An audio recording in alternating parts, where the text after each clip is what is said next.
एक तू सच्चा तेरा नाम सच्चा अनंत। पृष्ठ 245। सतपुरुष बाबा फुलसंदे वाले कहते हैं, हे परमेश्वर, राज सिंहासन हो या फकीरी का कटोरा, तू ही तू मेरी आत्मा में कभी सुख और कभी दुख का संगीत बनकर झंकृत रहता है। हे परमेश्वर, तू सच्चा है तो मुझे भी सच्चा बना, जिससे मैं तेरी सेवकाई में रह सकूं। क्योंकि प्रचंड तेजस्वी सूर्य के निकट कोई दीप्तमान नक्षत्र ही रह सकता है, डला या पत्थर नहीं। सतपुरुष बाबा फुलसंदे वाले कहते हैं कि पूजा करते समय सनातन काल से सिर ढकने का विधान था। राजा महाराजा मुकुट बांधते थे। आज भी कथा करते समय जब यजमान के पंडित जी तिलक करते हैं, तब यजमान अपने सिर पर हाथ रखता है, जिसका अर्थ है सिर को हाथ से ढक लिया। व्रत और उपवास के बारे में भी ऐसा ही है। 1.25 महीने यानी 40 दिन के व्रत कल्प कहलाते थे। वर्ष में कितने ही रखे जाते थे, ये निर्जल होते थे। चंद्रायण व्रत इनसे भी कठिन होते थे।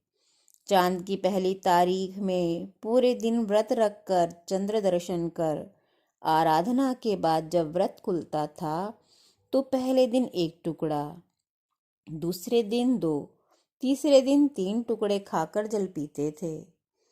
पूर्णिमा को 15 टुकड़े, फिर कृष्ण पक्ष में तिथि के अनुसार टुकड़ों की मात्रा घटाते चले जाते थे। अमावस को कोई आहार नहीं होता था। जल भी पड़वा को पीते थे। इस समय इन बातों को कोई नहीं जानता। ये उपवास आत्मशुद्धि और साधना में प्रखरता लाने के लिए किए जाते थे। साधकों को आकाशीय पिंडों में आने वाली गति, समय और उनके प्रभावों का भी मुख्य रूप से अनुभव करवाया जाता था। संक्रांति काल, जब सूर्य एक राशि से दूसरी राशि में जाते हैं, वो पुण्य काल होता है। अमावस, पूर्णिमा, पुष्कर योग, नक्षत्र योग, ग्रहण काल, दीपावली आदि पर्व मंत्र साधन में विशेष महत्व रखते हैं। इस समय मंत्रों में विशेष प्रखरता आती है। गुरु बिन माला फेरते, गुरु बिन करते दान, गुरु बिन सब निष्फल जावे, कहते वेद पुराण।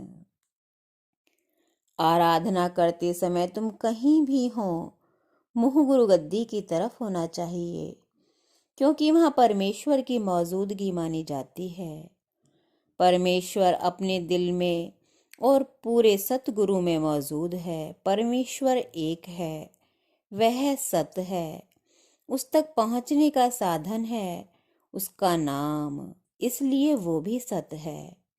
और वो सत का अमृत हमें सतगुरु से प्राप्त होता है। एक तू सच्चा तेरा नाम सच्चा।